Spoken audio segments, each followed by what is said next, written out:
Китайские власти объявили, что с 9 января в Восточном Туркестане началась подача заявлений на получение паспорта. После того, как информация об этом начала распространяться, в китайском поисковике Байду стал популярным запрос, будут ли уйгурам выданы паспорта.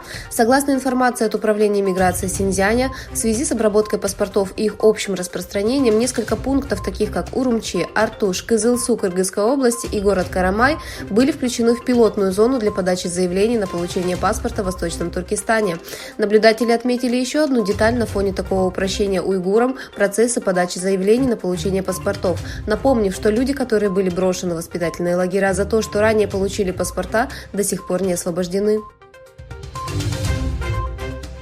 Министерство иностранных дел Китая заявило, что китайская делегация была мишенью взрыва в Афганистане, в результате которого погибли 20 человек. 11 января перед зданием Министерства иностранных дел в столице Афганистана Кабуле прогремел взрыв. Представитель Талибана заявил, что в результате нападения 20 человек погибли и многие получили ранения. Отмечается, что во время взрыва в здании министерства проходили переговоры с китайской делегацией.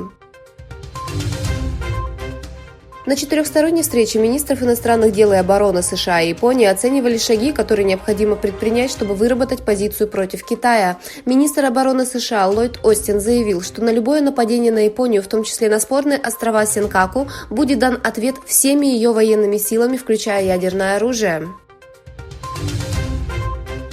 Конституционный суд Казахстана признал недействительным закон, содержащий статус и полномочия, предоставленные президенту Нурсултану Назарбаеву. В заявлении суда говорится, что титул первого президента Республики Казахстан Назарбаева Эль-Баши был признан недействительным, потому что он не имеет оснований в действующем законодательстве Республики Казахстан, и титул Эль-Баши был полностью отменен.